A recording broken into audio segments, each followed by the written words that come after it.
Trump enviou uma mensagem positiva durante sua administração atual. Primeiro, ele está interessado em política doméstica para a América, e ele tem interesse em desenvolver a economia americana novamente, e também tem interesse em espalhar a paz na região do Oriente Médio, porque causou muitos distúrbios nas últimas décadas.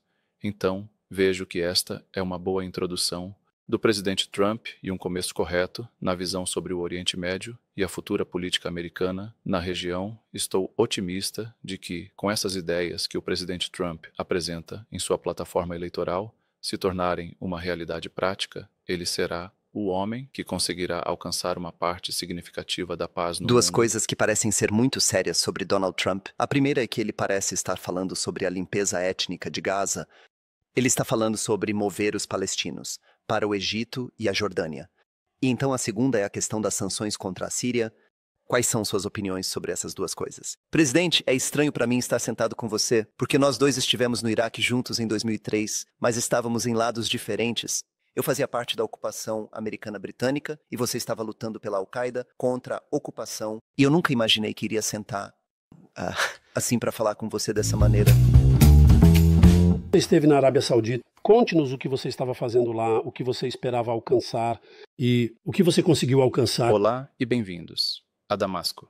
Primeiro, a Arábia Saudita é uma referência vertical. Eu nasci lá e sempre tive vontade de ir ao reino da Arábia Saudita. Isso no aspecto pessoal. Agora, no aspecto do Estado, eu gostaria de começar com algo que me chamou a atenção. E eu gostaria de começar com um grande país árabe. Como prova, no aspecto do Estado, eu recebi um convite urgente do príncipe herdeiro saudita, o príncipe Mohammed bin Salman. Eu aceitei esse convite rapidamente e gostaria que minha primeira visita fosse ao reino da Arábia Saudita, devido à sua posição na região e seu impacto no entorno regional. Principalmente... Não é muito estranho ser o presidente agora. Você está neste palácio que Assad estava lá. Você foi um lutador.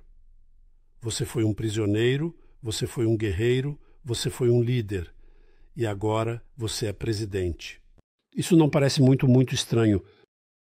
Quer dizer, eu era um lutador, não por lutar, e hoje sou um presidente. Não por ser presidente. Há muitos significados. Quer dizer, a sociedade síria foi submetida a grande injustiça durante os últimos 60 anos, e durante os últimos 14 anos foi submetida a ataques. O povo sírio está sujeito a um processo sistemático de destruição da estrutura social, do deslocamento à matança, passando por armas químicas, e tortura dentro das prisões, e o regime fechou todas as soluções políticas oferecidas a ele. Primeiro, as demandas do povo. Ele se recusou a atender a qualquer uma das demandas do povo. Então, e o regime se recusava a aceitar qualquer solução política, exceto continuar a destruir a sociedade. Então dizemos em inglês que a criança é pai do homem e às vezes sentimos. A escola ajuda a nos moldar. Você pode compartilhar algo sobre sua escola e as experiências escolares que te ajudaram a se moldar? Hoje, Eu venho de uma família que é essencialmente da região das colinas de Golã, ocupadas pelo Estado israelense. E ao mesmo tempo, eu nasci na Arábia Saudita, vivi em Damasco, fui para o Iraque e depois voltei para a Síria por causa da bendita Revolução Síria. A vida tinha várias facetas, então, durante essa jornada conheci muitas ideias. Na infância, eu era uma criança como qualquer outra, vivendo em uma área que era uma mistura entre a classe média e a classe alta. Era uma região relativamente próspera. E eu estudei o ensino fundamental em Damasco. Depois eu passei para o ensino fundamental, depois para o ensino médio, e ao começar a entrar na universidade, houve uma guerra no Iraque, então eu tive que ir para o Iraque.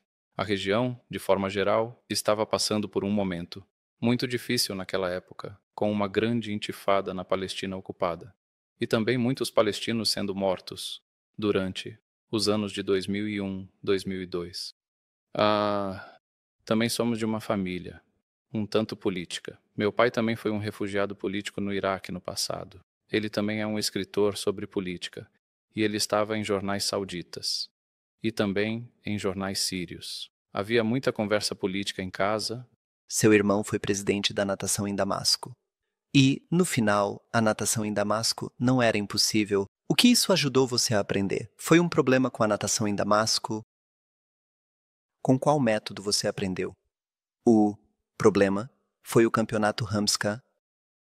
Em geral, a cultura em nossas sociedades é muito alta, mas as pessoas estavam longe da prática política. Os sistemas em nossas sociedades isolavam as pessoas da prática da política e da prática da política, sem a prática da política. Então não há uma compreensão correta e prática da realidade política. Além disso, em um país como a Síria, não havia espaço para a prática política. A primavera de Damasco nasceu morta. Eu estive no Iraque por 3 anos e passei 3 anos na mesquita. Como era a vida na mesquita? Como isso mudou? O que você aprendeu? E como essa liberdade se manifestou rapidamente através dos diferentes níveis das comunidades relacionadas à opressão? Como mencionei, e naquela época eu tinha cerca de 19 anos. E foi quando comecei a sentir a magnitude da opressão que existia na região, tanto na Síria quanto no território. A intifada palestina teve um impacto significativo e profundo na minha psicologia. Naquela época eu sentia que precisava saber mais. Eu li muito sobre Damasco e sobre a Síria e conheço a profundidade histórica e a grandeza dessa civilização, pois é a primeira cidade que a humanidade conheceu. Eu costumava andar muito pelos subúrbios de Damasco, ou pelos becos da velha Damasco em particular, e costumava ver a história falando em cada canto dela, e ao mesmo tempo eu costumava ver o estado do país naquela época, e como esse regime governava este país da maneira como governava o país, e eu costumava sentir dor pelo peso que Damasco carregava, e ao mesmo tempo sobre o mau comportamento que o regime está fazendo a esta sociedade e a esta antiga Damasco, decidi que este regime deve ir embora, mas naquela época não tínhamos as capacidades e não tínhamos experiência suficiente. Então decidi ir a qualquer lugar onde pudesse ganhar experiência. Isso coincidiu com o que era.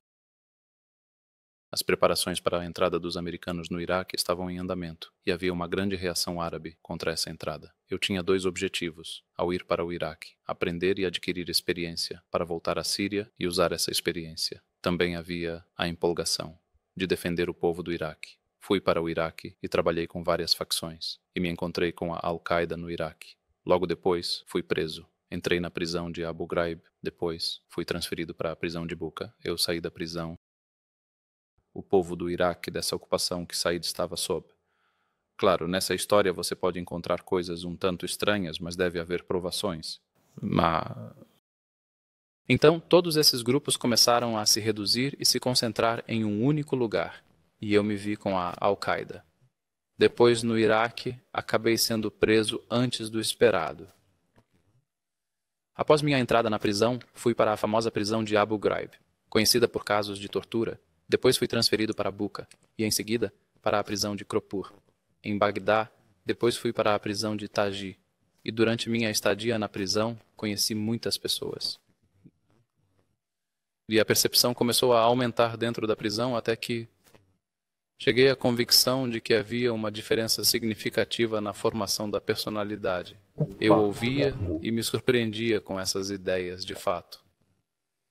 Enquanto estive preso, muitos problemas surgiram no Iraque por conta da guerra sectária, mas eu permaneci totalmente alheio a isso. Isso mesmo, e mesmo estando na prisão, eu nunca tomava iniciativas por conta própria. Entre os que acreditavam na ideia do Estado Islâmico, eu estava focado de maneira intensa durante meu tempo no Iraque, especialmente quando estava na prisão, no planejamento, para entrar na Síria novamente antes da Revolução. Eu conversava, e cuidadosamente com um pequeno grupo de pessoas, consultei-os, especialmente alguns sírios que estavam na prisão, e o destino decretou que eu fosse libertado da prisão aproximadamente 2 dias antes do início da Revolução Síria. Com o início da Revolução Síria, rapidamente, organizei meus negócios e entrei na Síria novamente. Quando retornei a Duo, Síria, também havia muitas condições que tentei impor em meu retorno à Síria. Primeiro, que não repetíssemos a experiência do Iraque. para a Síria, para que não caiamos em nenhuma guerra sectária e nos concentremos principalmente no regime, então eu vim para cá e trabalhei no primeiro ano. Então vim com um pequeno número de pessoas. Éramos aproximadamente 5 pessoas, 6 pessoas durante o primeiro ano. As 6 pessoas se tornaram 5.000 e eu me espalhei amplamente em todas as províncias da Síria desde o primeiro ano aproximadamente. Quando ele viu aquela organização no Iraque, ele ficou surpreso com esse assunto. Então ele veio. Ele queria transferir sua experiência no Iraque, que eu costumava denunciar, para a realidade da Síria, mas eu recusei. Uma separação ocorreu entre mim e eles, e uma guerra muito grande ocorreu entre nós, na qual mais de 1.200 pessoas foram mortas. Perdi 70% da minha força naquela época. E então começamos a nos reconstruir. Permanecemos focados na guerra do regime enquanto abordávamos alguns dos riscos colaterais do ISIS e outros. Senhor presidente, é estranho que eu esteja aqui com você, porque estivemos juntos no Iraque em 2003, mas estávamos em 2 lugares diferentes. Eu fazia parte da área dos americanos na cidade britânica, enquanto você estava lutando contra a Al-Qaeda na província.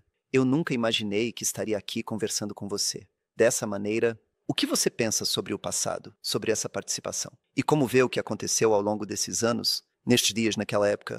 Acredito que essa questão precisa de muito tempo para ser explicada, para que possamos respondê-la com total objetividade, e precisa de aproximadamente 10 episódios como esse até chegarmos lá. E estou preparado para conduzir esse diálogo, mas no site de hoje, a resposta curta para uma pergunta tão grande exporá a Síria a muita culpa, e acredito que não devemos colocar a Síria nesta fase, considerando a posição que ocupo. Estou preparado para responder a todos esses detalhes e também discutir outras questões que vocês podem não saber ou que não passam pela sua cabeça, mas isso requer um longo tempo para ser explicado, para que possamos dar. Respondemos a essa pergunta de forma adequada. Ele nos deu. O que você acha que isso diz? Sobre o fato de que agora podemos sentar e conversar, quando estávamos lutando 22 anos atrás. O que isso significa para o mundo? É fundamental que se reavalie as políticas. Revisar as políticas é muito importante para que não repitamos os mesmos erros. No meu caso, estive lá muitas vezes, revisando as coisas que aconteciam diante de mim, as quais eu condenava, e então as reavaliava. Mas, ao mesmo tempo, as políticas ocidentais em relação ao Oriente Médio precisam de uma revisão abrangente. Naquela época, não queremos que as pessoas suportem ser vítimas de decisões erradas a cada 10 anos. Você diria que agora quer se projetar para o mundo como um homem de paz? E como você pretende construir relações com países que continuam sendo muito, muito suspeitos? Esta região foi profundamente impactada pelas guerras, especialmente a Síria, em períodos anteriores. O planeta não pode prosperar sem um estado de paz e segurança. É fundamental buscar essa questão com dedicação do que a humanidade busca por conflitos. Muitos conflitos podem ser resolvidos de forma pacífica, sem a necessidade de apelar para a guerra. O que nos une como humanidade na paz é muito maior do que o que nos separa na guerra. Senhor presidente, há um desafio real, que é que dentro do HTS, o último HTS, houve muitos movimentos diferentes, muitos deles muito mais. Muitos deles você provavelmente ficaria bravo por estar sentado com alguém como eu? Como você lida quando se torna presidente com todas essas pessoas recentes, até mesmo as mais intensas? Não creio que a caracterização de que esta postura é inaceitável seja tão exagerada. A verdade é que a situação não é tão grave.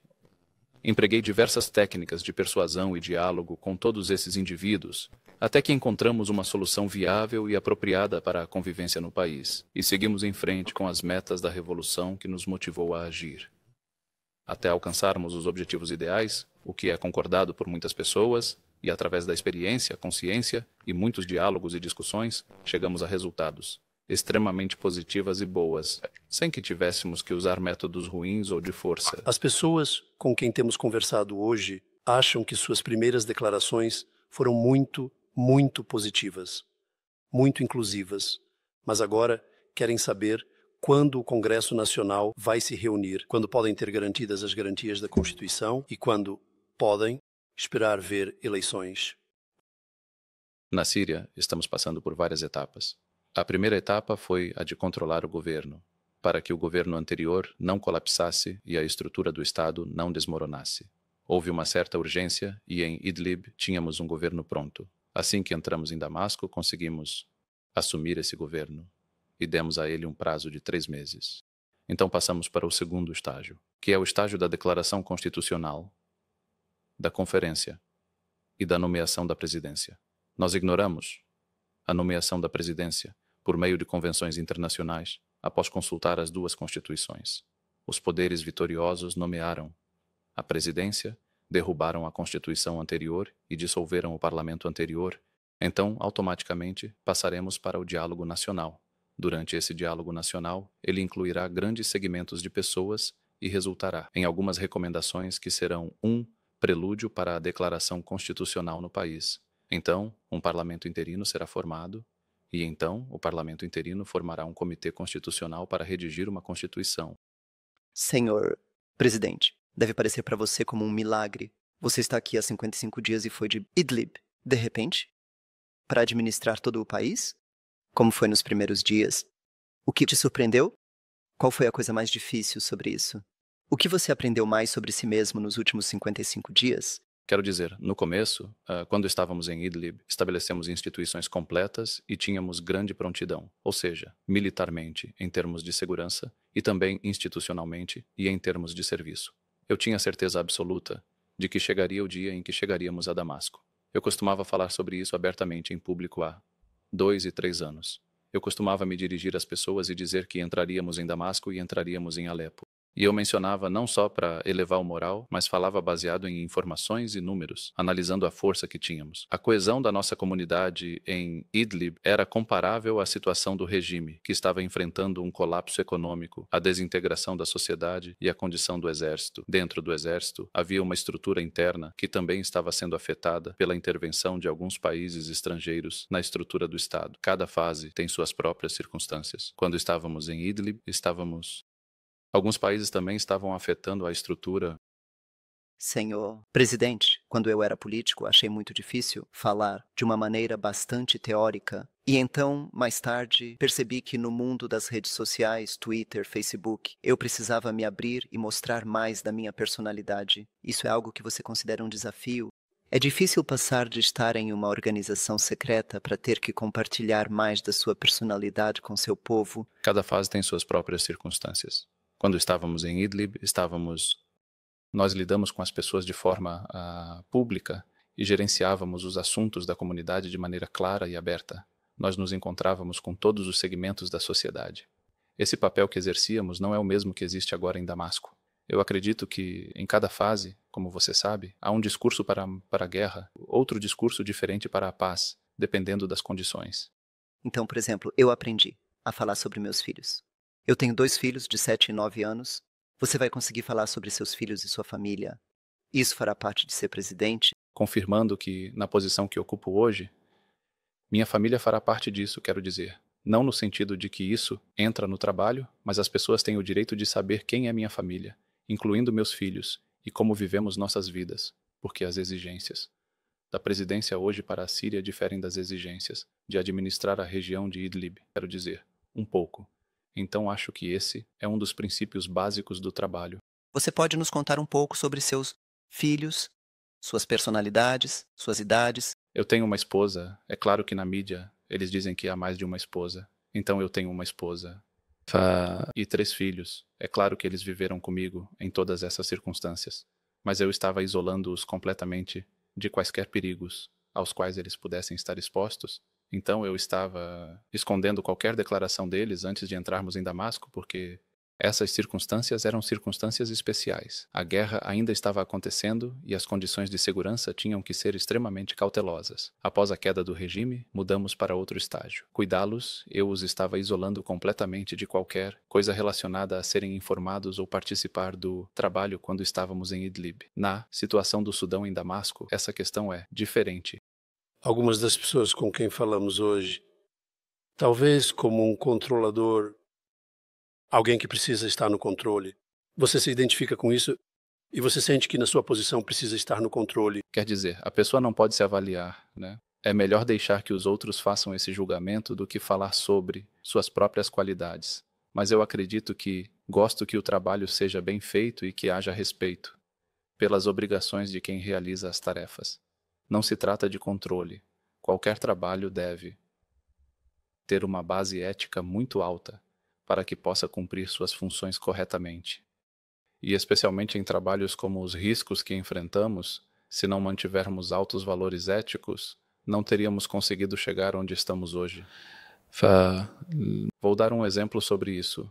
Quando estávamos a caminho de entrar em Damasco, em direção a Alepo, então Rama, que está depois Homs, como vocês sabem, havia uma grande força lutando. E a Síria estava passando por uma divisão social devido às práticas do regime. Poderia ter ocorrido um grande problema, que colocaria a paz civil em grande risco, se não houvesse controle e respeito pelas decisões da liderança. As pessoas poderiam ter ido e feito coisas que não agradariam à liderança, pessoas e afetam negativamente a paz civil. Então, quando dizemos que eu tinha vários deveres, eu também tinha deveres de liderança militar e deveres de gestão comunitária. Liderança militar requer amplo controle e requer diferentes circunstâncias que exigem forte controle. Quanto à gestão comunitária, ela requer uma personalidade completamente diferente. Não administramos a sociedade com teorias militares. A gestão comunitária é uma questão civil e requer métodos e ferramentas diferentes na gestão comunitária. O que acha Trump? Bem, No Oriente Médio, há muitas impressões do presidente Trump no passado, durante seu mandato, de 2016-2020. Acredito que Trump enviou uma mensagem positiva durante sua administração atual. Primeiro, ele está interessado em política doméstica para a América, e ele tem interesse em desenvolver a economia americana novamente, e também tem interesse em espalhar a paz na região do Oriente Médio, porque causou muitos distúrbios nas últimas décadas. Então, vejo que esta é uma boa introdução do presidente Trump e um começo correto na visão sobre o Oriente Médio e a futura política americana na região. Estou otimista de que, com essas ideias que o presidente Trump apresenta em sua plataforma eleitoral, se tornarem uma realidade prática, ele será o homem que conseguirá alcançar uma parte significativa da paz no mundo, especialmente na minha perspectiva, para acabar com a guerra entre os russos e os tiros ucranianos. Duas coisas que parecem ser muito sérias sobre Donald Trump. A primeira é que ele parece estar falando sobre a limpeza étnica de Gaza. Ele está falando sobre mover os palestinos para o Egito e a Jordânia. E então a segunda é a questão das sanções contra a Síria. Quais são suas opiniões sobre essas duas coisas? Eu acredito que não há força que possa obrigar as pessoas a deixar suas terras. Isso falhou em todas as tentativas anteriores de muitos países que tentaram fazer isso, especialmente durante a última guerra em Gaza. Ao longo de 1 ano e meio, as pessoas suportaram o sofrimento, a morte e a destruição e não aceitaram sair de suas terras. E ao longo de 80 anos desse conflito, em todas as tentativas de expulsar pessoas de suas terras, quem sai se arrepende de ter ido embora. Então há uma lição palestina, que cada geração palestina aprendeu, que é se apegar à sua terra, e isso não é sábio, nem moral. A humanidade e a política até mesmo, Trump está liderando para expulsar os palestinos de suas terras, eu acho. E por que hoje? Ele está expulsando os mexicanos da América e fazendo a mesma coisa. Eu acho que isso é um crime muito grande que não pode acontecer. Eu acho que não vai dar certo. e as sanções contra a Síria? Sanções foram impostas ao regime anterior, porque ele cometeu crimes sistemáticos contra a sociedade e matou um grande número de pessoas. Então, quando esses documentos foram tornados públicos, os Estados Unidos cometeram crimes ao impor essas sanções. Hoje, desbloqueamos todas as prisões na Síria e removemos esse regime que cometeu esses crimes. Portanto, as sanções devem ser removidas com a remoção do regime, e não há justificativa. Lógico, manter sanções. Devemos dar atenção a este O questionamento. que você faz para tirar essas sanções?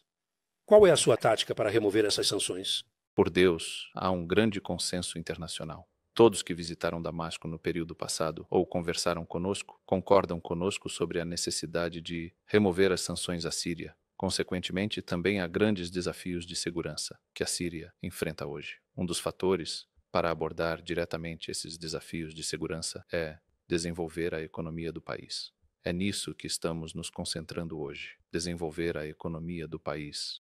Porque sem desenvolvimento não haverá estabilidade, e se não houver estabilidade, haverá ambiente, caos e violações futuras. Todos esses assuntos estão em caixa e devem ser abordados juntos. Presidente, qual país e seu modelo econômico mais lhe interessam? Singapura ou Malásia? Pode citar um país que você está estudando e o que aprendeu sobre a gestão econômica dele? Eu olhei para muitos países, especialmente aqueles que cresceram economicamente, como Singapura, o Reino da Arábia Saudita e também o Brasil. Durante o período, Ruanda também foi submetida a uma campanha muito grande e então mudou para um estado de desenvolvimento econômico. Mas acredito que cada país tem características relacionadas à natureza do país, à natureza do estágio pelo qual está passando e aos problemas pelos quais sofre. Devemos aproveitar essas grandes experiências que estão acontecendo no mundo, mas não devemos simplesmente copiá-las e aplicar as mesmas regras que eles seguiram na Síria. Em vez disso, devemos aprender com todas essas experiências e misturamos entre eles para chegar a algo que se adapte à situação síria. Alguma parte de você não se sente intimidada pela grandeza do desafio? O país está com a economia quebrada. A energia é difícil e o petróleo também.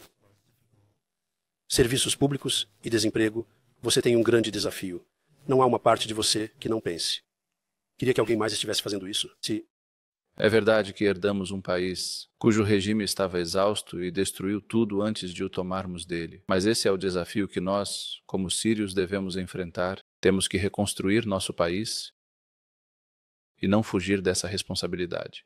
É verdade que há muitos problemas, mas o senso comum diz que temos que dividir esses problemas e resolver cada um de uma forma diferente do outro e fazer desses problemas prioridades até que cheguemos ao fim e cresçamos. Nada é impossível. Apesar de todas essas dificuldades, nós, como sírios, somos capazes de nos levantar em nosso país e reconstruí-lo e torná-lo um pioneiro, em nível regional e internacional no futuro, se Deus quiser. Senhor presidente, um desafio é que muitas das pessoas dos antigos serviços de segurança, polícia e exército agora se foram. E isso me lembra um pouco a desbatificação no Iraque.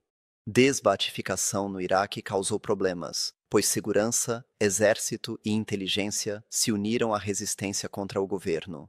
Mesmo hoje em Damasco, muitos dos policiais são de Idlib. Primeiro, há uma grande diferença entre a realidade síria e a realidade iraquiana. Nós sempre a medimos. Sempre há grandes diferenças. Primeiro, eu não dissolvi o exército sírio sem ter uma alternativa. Então, criei uma alternativa que eu tinha, e ela tinha uma instituição existente, uma faculdade militar que formava oficiais e também tinha um grande número de oficiais desertores, que agora estão gradualmente retornando para se juntar ao atual Ministério da Defesa. Então, o exército anterior, o exército do regime, não era como o iraquiano, ou mesmo desintegrado, e tinha muitas milícias, o Irã de um lado e a Rússia do outro. O exército foi desintegrado. E muitos jovens que estavam deixando a Síria estavam fugindo do exército para que não houvesse recrutamento obrigatório. Então, o exército não tem muito significado nas almas dos sírios. Hoje, eu não impus o recrutamento obrigatório na Síria, mas disse que seria voluntário. E milhares de pessoas estão se juntando ao novo exército sírio. Quando você era lutador, fez algo de que se arrepende? Eu estava muito preocupado para que nenhum civil fosse ferido durante o nosso período de combate. Embora houvesse muitas reações populares pedindo que atacássemos as aldeias e cidades que pertenciam ao regime, assim como atacávamos as aldeias e cidades que estavam fora do controle do regime anterior, nós rejeitamos isso completamente. Suportamos quase 14 anos de bombardeios sistemáticos nas aldeias, cidades e vilarejos e não respondemos da mesma forma. Sobre o regime durante o período anterior, eu estava focando em trabalhar no regime e suas forças básicas nas quais ele se apoia, como as forças do exército, os ramos de segurança e assim por diante. Eu estava focando muito nas forças que ele usa para confrontar o povo. Eu nunca fui a nenhuma luta paralela. Talvez uma pessoa cometa muitos erros e corrija esses erros. É muito importante para uma pessoa estar em paz consigo mesma. e em cada estágio rever todo o trabalho que faz e descobrir alguns erros em si mesma. O importante é não repetir esses erros. Esta é a metodologia no trabalho que eu foquei durante nosso processo de trabalho, e eu não afirmo que não tenho erros. Muito pelo contrário. Cometemos alguns erros, mas não chegamos ao ponto que significasse definitivamente prejudicar civis ou outros. Qual é o impacto psicológico de viver uma vida que foi secreta por 20 anos? O que isso significa para a sua mente, seu corpo, sua alma, ter que viver uma vida secreta por 20 anos? Ou seja, não era secreto. Eu tinha reuniões diárias, além de tempo para relações públicas. Eu não estava escondido, exceto em combate e guerra, onde a cautela é necessária. Eu não vivia isolado, estava em sintonia. Hoje, mantenho algumas coisas em sigilo, mas compartilho com todos, pois a guerra mudou.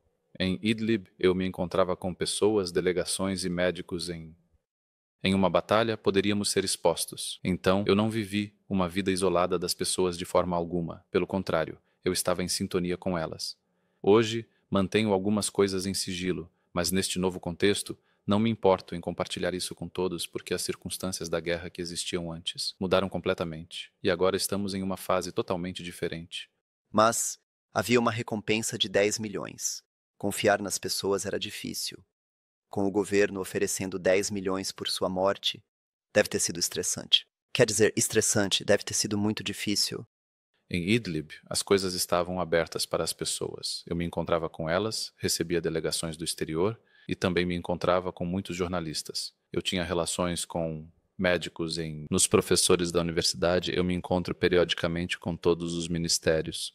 Eu estava cumprindo meu dever de servir as pessoas, defendê-las, construir instituições e buscar chegar a Damasco, derrubar esse regime e libertar as pessoas desse problema. Durante o cumprimento do meu dever, eu não dava muita importância ao que poderia ser dito sobre mim e não acreditava. Na verdade, que houvesse alguém que ele busca obter esse prêmio em troca de eliminar uma pessoa e buscar servir ao povo. Você ainda se considera um pouco revolucionário? Acredito que a mentalidade revolucionária não pode precisar de uma mentalidade diferente enquanto constrói o país e administra uma sociedade inteira. Sou eu quem me atribuiu a revolução em seu significado anterior, que terminou com a derrubada do regime. Passamos para outra fase, que é a fase de construção deste país. Desenvolvimento da economia, busca pela estabilidade e segurança na região, tranquilização dos países que nos cercam, e estabelecimento de relações estratégicas entre a Síria e os países ocidentais e os países da região. Você sempre quis ser presidente. Mesmo quando você era lutador, você pensava, isso faz parte da política, eu quero ir e quero governar o país. Você estava pensando nisso naquela época? Quer dizer, quem vive a experiência que nós vivemos não foca muito na posição, porque a nossa missão éramos nós no tempo do homem que faz a posição, não nós no tempo da posição fazendo o homem. Nossos desafios eram muito grandes e precisamos de um alto nível moral para que possamos chegar onde chegamos. Ver a presidência como objetivo final é um erro. Devemos perguntar como servir as pessoas, independente do cargo. Talvez eu não veja todos os meios ocidentais e o que dizem, mas é importante buscar a verdade e servir nosso povo. Essas são questões complicadas que impressionam as difíceis. Ou seja, Última pergunta para mim. Quando você lê o que a mídia ocidental diz sobre você, o que te irrita e o que você acha que eles não veem sobre o que você faz? Quer dizer, talvez eu não tenha tempo suficiente para ver todos os meios de comunicação ocidentais e tudo o que eles dizem, devido a todas as circunstâncias. A Síria é um país muito importante e ocupa uma posição estratégica significativa que interessa a todos os países do mundo hoje, porque na era anterior havia um regime que trabalhava para deslocar as pessoas de forma intencional e enviá-las para a Europa. Ele também produzia Captagon e o enviava para a Europa e para os países da região, além de transformar Damasco em uma plataforma para criar distúrbios. De maneira geral, na região, devido às intervenções negativas de alguns países dentro da Síria, hoje a situação da Síria mudou drasticamente e se transformou em uma nova área com um futuro muito promissor. Ela será um ator muito importante para a estabilidade da região e para o trabalho a sustentabilidade dessa estabilidade e através do desenvolvimento econômico também. A Síria será um grande ponto em várias áreas, tanto econômicas quanto agrícolas e industriais, e também inclui serviços comerciais. E a Síria está localizada em uma rota histórica estratégica, que é a Rota da Seda, pela qual o comércio entre o Ocidente e o Oriente passava. E essa rota também voltará a ter sua eficácia e vitalidade no período que vem. Acredito que o Ocidente deve olhar para a Síria sob essa perspectiva hoje. Obrigado. Boa sorte na sua viagem à Turquia amanhã. E uma discussão como essa precisava que estivéssemos mais confortáveis do que isso. Então hoje vocês nos controlaram, aproveitaram nosso cansaço. Da próxima vez, estarei descansado e estarei aqui acordado para vocês. Inshallah, na próxima vez vamos nos encontrar. Obrigado. Muito obrigado.